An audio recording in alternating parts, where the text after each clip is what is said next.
ਸ਼੍ਰੀ ਗੁਰੂ ਨਾਨਕ ਦੇਵ ਜੀ ਦਾ ਆਦਰਸ਼ ਜਾਂ ਨਿਸ਼ਾਨਾ ਇਹ ਸੀ ਕਿ ਇੱਕ ਨਵੀਂ ਕੌਮ ਸਾਜੀ ਜਾਵੇ ਜੋ ਉਹਨਾਂ ਸਭ ਕਮਜ਼ੋਰੀਆਂ ਅਤੇ ਉਣਤਾਈਆਂ ਤੋਂ ਰਹਿਤ ਹੋਵੇ ਜਿਹੜੀਆਂ ਉਸ ਵੇਲੇ ਸਮਾਜ ਵਿੱਚ ਪ੍ਰਚਲਿਤ ਸਨ ਅਤੇ ਇਸ ਨੂੰ ਕਲੰਕਿਤ ਕਰ ਰਹੀਆਂ ਸਨ।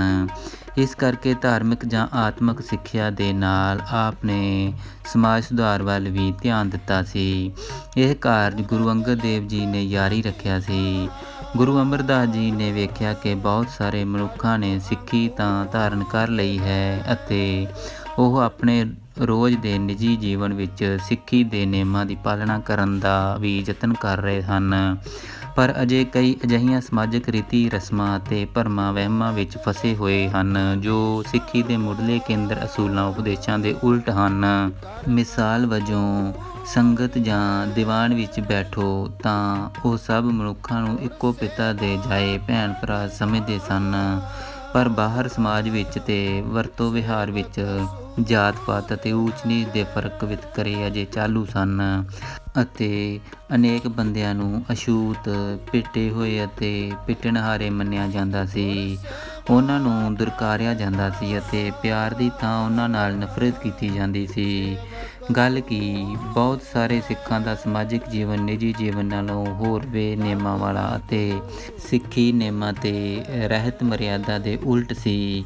ਗੁਰੂ ਜੀ ਨੇ ਇਸ ਹਾਲਤ ਦਾ ਸੁਧਾਰ ਕਰਨ ਵੱਲ ਖਾਸ ਧਿਆਨ ਦਿੱਤਾ। ਜਾਤ ਪਾਤ ਦਾ ਖੰਡਨ। ਪਹਿਲੇ ਅਤੇ ਦੂਜੇ ਗੁਰੂ ਸਾਹਿਬਾਂ ਨੇ ਜਾਤ ਪਾਤ ਦੇ ਭਰਮਾਂ ਨੂੰ ਅਤੇ ਇਸ ਤੋਂ ਪੈਦਾ ਹੋਈਆਂ ਬੁਰਾਈਆਂ ਬੇਨਿਆਈਆਂ ਨੂੰ ਦੂਰ ਕਰਨ ਲਈ ਪ੍ਰਚਾਰ ਵੀ ਕੀਤਾ ਅਤੇ ਪੂਰਨੇ ਵੀ ਪਾਏ। ਗੁਰੂ ਅਮਰਦਾਸ ਜੀ ਨੇ ਇਸ ਕੰਮ ਵੱਲ ਖਾਸ ਧਿਆਨ ਦਿੱਤਾ। ਜਿੱਥੇ ਵੀ ਕਿਸੇ ਨੂੰ ਉੱਚੀ ਜਾਤ ਜਾਂ ਕੁਲ ਦੇ ਹੰਕਾਰ ਵਾਲਾ ਵੇਖਿਆ, ਆਪ ਨੇ ਉਸ ਦਾ ਹੰਕਾਰ ਦੂਰ ਕਰਕੇ ਉਸ ਤੋਂ ਊਚ ਨੀਚ ਦੇ ਫਰਕ ਦਾ ਤਿਆਗ ਕਰਾਇਆ। ਜਿਵੇਂ ਇੱਕ ਵਾਰੀ ਪਿਰਥੀ ਮੱਲ ਅਤੇ ਤੁਲਸਾ ਦੋ ਸੱਜਣ ਜੋ ਭੱਲੇ ਜਾਤ ਦੇ ਖੱਤਰੀ ਸਨ, ਗੁਰੂ ਜੀ ਦੇ ਦਰਬਾਰ ਆ ਕੇ ਕਹਿਣ ਲੱਗੇ, ਮਹਾਰਾਜ ਆਪ ਵੀ ਭੱਲੇ ਹੋ, ਅਸੀਂ ਵੀ ਭੱਲੇ ਹਾਂ, ਜਾਤ ਦਾ ਮਾਣ ਦਾਵਾ ਲੈ ਕੇ ਆਏ ਹਾਂ। ਗੁਰੂ ਜੀ ਨੇ ਉੱਤਰ ਦਿੱਤਾ ਕਿ ਸਾਡੀ ਜਾਤ ਤਾਂ ਕੋਈ ਨਹੀਂ, ਅਸੀਂ ਤਾਂ ਕੇਵਲ ਮਨੁੱਖ ਹਾਂ। ਫਿਰ ਗੁਰੂ ਜੀ ਨੇ ਉਹਨਾਂ ਨੂੰ ਸਮਝਾਇਆ ਕਿ ਜਾਤ ਦਾ ਮਾਣ ਕਰਨਾ ਠੀਕ ਨਹੀਂ। ਉੱਚ ਜਾਤੀਆਂ ਉਹ ਹੈ ਜੋ ਉੱਚੇ ਨੇਕ ਕੰਮ ਕਰੇ, ਅੱਗੇ ਜਾਤ ਕੋਈ ਨਹੀਂ ਪੁੱਛਦਾ। ਉੱਥੇ ਤਾਂ ਕੀਤੇ ਕੰਮਾਂ ਅਨੁਸਾਰ ਨਿਬੇੜੇ ਹੁੰਦੇ ਹਨ। ਨਾਲ ਹੀ ਆਪ ਨੇ ਚੋਖੀ ਬਾਣੀ ਅਜਿਹੀ ਰਚੀ ਜਿਸ ਵਿੱਚ ਜਾਤ ਦੇ ਗੁਮਾਨ ਨੂੰ ਭੈੜਾ ਅਤੇ ਰੱਬ ਦੀ ਰਜ਼ਾ ਦੇ ਉਲਟ ਦੱਸਿਆ ਅਤੇ ਲੋਕਾਂ ਨੂੰ ਇਸ ਤੋਂ ਵਰਜਿਆ। ਜਿਵੇਂ ਇੱਕ ਜਾਤ ਹੰਕਾਰੀ ਬ੍ਰਾਹਮਣ ਨੂੰ ਸਮਝਾਉਣ ਲਈ ਆਪ ਨੇ ਇਹ ਸ਼ਬਦ ਉਚਾਰਿਆ, ਜਾਤ ਕਾ ਗਰਭ ਨਾ ਕਰਿਓ ਕੋਈ, ਬ੍ਰਹਮ ਬਿੰਦੇ ਸੋ ਬ੍ਰਾਹਮਣ ਹੋਈ, ਜਾਤ ਕਾ ਗਰਭ ਨਾ ਕਰ ਮੂਰਖ ਗਵਾਰਾ, ਇਸ ਗਰਭ ਤੇ ਚਲੇ ਬਹੁਤ ਵਿਕਾਰਾ। ਰਹਾਉ। ਚਾਰੇ ਵਰਨ ਆਖੇ ਸਭ ਕੋਈ, ਬ੍ਰਹਮ ਬਿੰਦ ਤੇ ਸਭ ਉਪਤ ਹੋਈ, ਮਾਟੀ ਏਕ ਸਗਲ ਸੰਸਾਰਾ, ਬਹੁ-ਬਿਧ ਭਾਂਡੇ ਘੜੇ ਕੁਮਾਰਾ, ਪੰਚ ਤਤ ਮਿਲ ਦੇਹੀ ਕਾ ਆਕਾਰਾ, ਘਟ ਵਧ ਕੋ ਕਰੇ ਵਿਚਾਰਾ, ਕਹਿਤ ਨਾਨਕ ਇਹ ਜੀਉ ਕਰਮ ਬੰਧ ਹੋਈ, ਬਿਨ ਸਤਿਗੁਰ ਭੇਟੇ ਮੁਕਤ ਨ ਹੋਈ। ਛੂਤ ਛਾਤ। ਛੂਤ ਛਾਤ ਅਤੇ ਊਚ ਨੀਚ ਦੇ ਵਹਿਮਾਂ ਅਤੇ ਵਿਤਕਰਿਆਂ ਦਾ ਖਤਰਾ ਕਰਨ ਲਈ ਪਹਿਲੇ ਅਤੇ ਦੂਜੇ ਗੁਰੂ ਸਾਹਿਬਾਂ ਨੇ ਅੱਗੇ ਹੀ ਇਹ ਨੇਮ ਬੱਧਾ ਹੋਇਆ ਸੀ ਕਿ ਲੰਗਰ ਵਿੱਚ ਸਭ ਜਾਤਾਂ ਧਰਮਾਂ ਅਤੇ ਬਰਾਦਰੀਆਂ ਦੇ ਲੋਕ ਇੱਕ ਪੰਗਤ ਵਿੱਚ ਰਲ ਮਿਲ ਕੇ ਬਹਿਣ ਅਤੇ ਪ੍ਰਸ਼ਾਦਾ ਛਕਣ।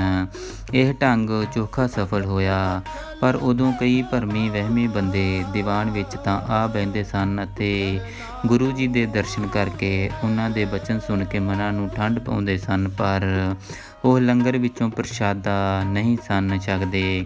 ਇਸ ਦਾ ਕਾਰਨ ਇਹ ਹੁੰਦਾ ਸੀ ਕਿ ਉਹ ਛੂਤ ਛਾਤ ਮਨਾਉਣੋਂ ਨਹੀਂ ਸਨ ਹਟੇ। ਗੁਰੂ ਅਮਰਦਾਸ ਜੀ ਨੇ ਇਸ ਬਿਮਾਰੀ ਦਾ ਹੋਰ ਵੀ ਅਸਰਦਾਰ ਦਾਰੂ ਕੱਢਿਆ ਹਾਕਮ ਨੇ ਹੁਕਮ ਕਰ ਦਿੱਤਾ ਕਿ ਜਿਹੜਾ ਵੀ ਸਾਡੇ ਦਰਸ਼ਨ ਕਰਨ ਲਈ ਆਵੇ ਉਹ ਪਹਿਲਾਂ ਪੰਗਤ ਵਿੱਚ ਬਹਿ ਕੇ ਲੰਗਰੋਂ ਪ੍ਰਸ਼ਾਦ ਛਕੇ। ਇਸ ਹੁਕਮ ਉੱਪਰ ਕਰੜਾਈ ਨਾਲ ਵਰਤੋਂ ਕੀਤੀ ਗਈ। ਸਭ ਜਾਤਾਂ, ਬਰਾਦਰੀਆਂ, ਮਤਾਂ ਦੇ ਧਰਮਾਂ ਦੇ ਲੋਕਾਂ ਨੂੰ ਇਕੱਠੇ ਇੱਕੋ ਪੰਗਤ ਵਿੱਚ ਬਹਿ ਕੇ ਪ੍ਰਸ਼ਾਦਾ ਛਕਣਾ ਪੈਂਦਾ, ਨਹੀਂ ਤੇ ਗੁਰੂ ਜੀ ਦੇ ਦਰਸ਼ਨ ਨਾ ਹੁੰਦੇ। ਇਹ ਨੇਮ ਨਿੱਕੇ ਵੱਡੇ ਸਭ ਵਾਸਤੇ ਸੀ। ਵੱਡੇ ਤੋਂ ਵੱਡੇ ਨੂੰ ਵੀ ਕੋਈ ਛੋਟ ਨਹੀਂ ਸੀ ਹੁੰਦੀ। ਇੱਥੋਂ ਤੀਕ ਕਿ ਦਿੱਲੀ ਦੇ ਮੁਗਲ ਬਾਦਸ਼ਾਹ ਅਕਬਰ ਨੂੰ ਵੀ ਹੁਕਮ ਮੰਨਣਾ ਪਿਆ। ਗੋਂਦਵਾਲ ਦਿੱਲੀ ਤੋਂ ਲਾਹੌਰ ਜਾਣ ਵਾਲੀ ਸੜਕ 'ਤੇ ਸੀ। ਇੱਕ ਵਾਰ ਸੰਮਤ 1622 ਵਿੱਚ ਅਕਬਰ ਬਾਦਸ਼ਾਹ ਦਿੱਲੀਓਂ ਲਾਹੌਰ ਜਾ ਰਿਹਾ ਸੀ। ਉਹ ਗੋਂਦਵਾਲ ਆਇਆ। ਉਸ ਨੂੰ ਗੁਰੂ ਘਰ ਬਾਰੇ ਪਤਾ ਸੀ। ਉਸ ਦੇ ਬਾਬੇ ਬਾਬਰ ਨੇ ਗੁਰੂ ਨਾਨਕ ਦੇਵ ਜੀ ਤੋਂ ਅਤੇ ਉਸ ਦੇ ਪਿਤਾ ਹੁਮਾਯੂੰ ਨੇ ਗੁਰੂ ਅੰਗਦ ਦੇਵ ਜੀ ਤੋਂ ਵਰ ਤੇ ਆਸ਼ੀਰਵਾਦ ਪ੍ਰਾਪਤ ਕੀਤੇ ਸੀ। ਗੋਂਦਵਾਲ ਪਹੁੰਚ ਕੇ ਉਸਨੇ ਗੁਰੂ ਅਮਰਦਾਸ ਜੀ ਦੇ ਦਰਸ਼ਨ ਕਰਨੇ ਚਾਹੇ। ਉਸ ਨੂੰ ਵੀ ਇਹੋ ਕਿਹਾ ਗਿਆ ਕਿ ਪਹਿਲਾਂ ਪੰਗਤ ਵਿੱਚ ਬਹਿ ਕੇ ਲੰਗਰੋਂ ਪ੍ਰਸ਼ਾਦ ਛਕੋ, ਫਿਰ ਦਰਸ਼ਨ ਹੋਣਗੇ। ਉਸਨੇ ਅਜਿਹਾ ਕੀਤਾ ਤਾਂ ਫਿਰ ਉਹ ਦਰਸ਼ਨ ਕਰ ਸਕਿਆ। ਅਕਬਰ ਬਾਦਸ਼ਾਹ ਗੁਰੂ ਜੀ ਦੇ ਦਰਸ਼ਨ ਕਰਕੇ ਬਚਨ ਸੁਣ ਕੇ ਬੜਾ ਨਿਹਾਲ ਹੋਇਆ। ਲੰਗਰ ਦਾ ਪ੍ਰਬੰਧ ਵੇਖ ਕੇ ਉਹ ਬੜਾ ਖੁਸ਼ ਹੋਇਆ। ਉਸਨੇ ਲੰਗਰ ਲਈ ਜਗੀਰ ਦੇਣੀ ਚਾਹੀ, ਪਰ ਗੁਰੂ ਜੀ ਨੇ ਕਿਹਾ ਕਿ ਗੁਰੂ ਕਾ ਲੰਗਰ ਗੁਰਸਿੱਖਾਂ ਦੀ ਸੇਵਾ ਕਮਾਈ ਦੇ ਸਿਰ 'ਤੇ ਚੱਲੇ ਤਾਂ ਹੀ ਠੀਕ ਹੈ। ਇਸ ਲਈ ਉਹਨਾਂ ਨੇ ਜਗੀਰ ਲੈਣੋਂ ਨਾ ਕਰ ਦਿੱਤੀ। ਇਸ ਨਾਂ ਨੇ ਗੁਰੂ ਜੀ ਨੂੰ ਅਕਬਰ ਦੀਆਂ ਨਜ਼ਰਾਂ ਵਿੱਚ ਹੋਰ ਵੀ ਉੱਚਿਆਂ ਕਰ ਦਿੱਤਾ। ਇਸੇ ਤਰ੍ਹਾਂ ਹਰੀਮਪੁਰ ਦੇ ਰਾਜੇ ਅਤੇ ਰਾਣੀਆਂ ਨੇ ਵੀ ਆਮ ਲੋਕਾਂ ਦੇ ਨਾਲ ਪੰਗਤ ਵਿੱਚ ਬਹਿ ਕੇ ਪ੍ਰਸ਼ਾਦ ਛਕਿਆ ਅਤੇ ਫਿਰ ਗੁਰੂ ਜੀ ਦੇ ਦਰਸ਼ਨ ਕੀਤੇ। ਜਾਤ ਪਾਤ ਤੋੜ ਕੇ ਵਿਆਹ। ਜਾਤ ਪਾਤ ਦੇ ਭਰਮਾਂ ਤੋਂ ਤੁਰੀ ਵਰਤੋਂ ਵਿਹਾਰ ਦਾ ਇੱਕ ਅੰਗ ਇਹ ਸੀ ਕਿ ਖਾਸ ਜਾਤਾਂ ਬਰਾਦਰੀਆਂ ਖਾਸ ਜਾਤ ਵਿੱਚ ਤੇ ਖਾਸ ਇਲਾਕਿਆਂ ਦੀ ਹੱਦਬੰਦੀ ਦੇ ਅੰਦਰ ਹੀ ਆਪੋ ਵਿੱਚ ਵਿਆਹ ਨਾਤੇ ਕਰਦੀਆਂ ਸਨ। ਸਾਕ ਕਰਨ ਤੋਂ ਪਹਿਲਾਂ ਨਾਨੀਆਂ ਦਾਦੀਆਂ ਗੋਤਾਂ ਬਾਰੇ ਪੂਰੀ ਪੜਤਾਲ ਕੀਤੀ ਜਾਂਦੀ। ਖਾਸ ਘੇਰੇ ਤੋਂ ਬਾਹਰ ਸਾਕ ਨਾਤਾ ਕਰਨ ਦੀ ਖੁੱਲ੍ਹ ਨਹੀਂ ਸੀ। ਗੁਰੂ ਜੀ ਨੇ ਇਹਨਾਂ ਸਮਾਜਿਕ ਬੰਧਨਾਂ ਨੂੰ ਤੋੜਨ ਲਈ ਯਤਨ ਕੀਤੇ। ਉਹਨਾਂ ਨੇ ਆਪਣੇ ਕਈ ਸਿੱਖਾਂ ਦੇ ਵਿਆਹ ਜਾਤ ਪਾਤ ਤੇ ਗੋਤ ਬਰਾਦਰੀ ਦੇ ਸਭ ਖਿਆਲ ਤਿਆਗ ਕੇ ਕਰਾਏ। ਦੋ ਮਿਸਾਲਾਂ ਇੱਥੇ ਦਿੰਦਾ ਹਾਂ। ਪ੍ਰੇਮੇ ਨਾਂ ਦਾ ਇੱਕ ਕੁਸ਼ਤੀ ਗੁਰੂ ਜੀ ਦੇ ਦਰ 'ਤੇ ਆਇਆ। ਉਹ ਵਾਹਿਗੁਰੂ ਦੇ ਨਾਮ ਦਾ ਸਿਮਰਨ ਕਰਦਾ ਰਿਹਾ। ਗੁਰੂ ਜੀ ਤੇ ਵਾਹਿਗੁਰੂ ਨੇ ਮਿਹਰ ਕੀਤੀ। ਉਹ ਰਾਜੀ ਹੋ ਗਿਆ। ਗੁਰੂ ਜੀ ਨੇ ਕਿਹਾ, ਵੇਖੋ ਇਸ ਦਾ ਸਰੀਰ ਮੁਰਾਰੀ ਜਿਹਾ ਸੁੰਦਰ ਹੋ ਗਿਆ ਹੈ। ਇਸ ਤੋਂ ਉਸ ਦਾ ਨਾਂ ਮੁਰਾਰੀ ਪਿਆ। ਉਹ ਗੁਰਸੰਗਤ ਦੀ ਹਰ ਪ੍ਰਕਾਰ ਦੀ ਸੇਵਾ ਕਰਦਾ ਤੇ ਨਾਮ ਜਪਦਾ ਰਿਹਾ। ਇੱਕ ਦਿਨ ਗੁਰੂ ਜੀ ਨੇ ਦੀਵਾਨ ਵਿੱਚ ਬਚਨ ਕੀਤਾ, ਕੋਈ ਸਿੱਖ ਇਸ ਨੂੰ ਆਪਣੀ ਲੜਕੀ ਦੇਵੇ। ਇਹ ਬਚਨ ਸੁਣ ਕੇ ਸ਼ੀਹੇ ਉੱਪਲ ਨੇ ਬੇਨਤੀ ਕੀਤੀ ਕਿ ਸੱਚੇ ਪਾਤਸ਼ਾਹ, ਮੇਰੀ ਬੇਟੀ ਹਾਜ਼ਰ ਹੈ। ਸੋ ਦੋਹਾਂ ਦਾ ਵਿਆਹ ਕੀਤਾ ਗਿਆ। ਜਾਤ ਗੋਤ ਬਾਰੇ ਕੋਈ ਪੁੱਛ ਪੜਤਾਲ ਨਾ ਕੀਤੀ। ਭਾਈ ਸੱਚਨ ਸੱਚ ਦਾ ਵਿਆਹ ਵੀ ਜਾਤ ਪਾਤ ਦੇ ਵਿਚਾਰਾਂ ਤੋਂ ਬਿਨਾਂ ਤੇ ਜਾਤ ਪਾਤ ਦੇ ਬੰਧਨ ਤੋੜ ਕੇ ਕੀਤਾ ਗਿਆ।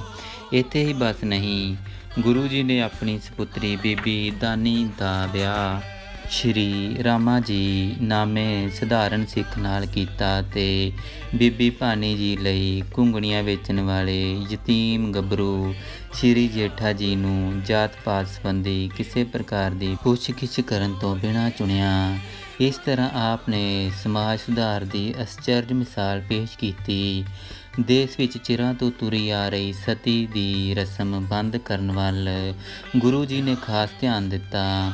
ਇਸ ਰਸਮ ਅਨੁਸਾਰ ਇਸਤਰੀ ਨੂੰ ਆਪਣੇ ਮਰ ਗਏ ਪਤੀ ਦੀ ਚਿਖਾ ਵਿੱਚ ਪੈ ਕੇ ਜਿਉਂਦੇ ਹੀ ਸੜਨਾ ਪੈਂਦਾ ਸੀ।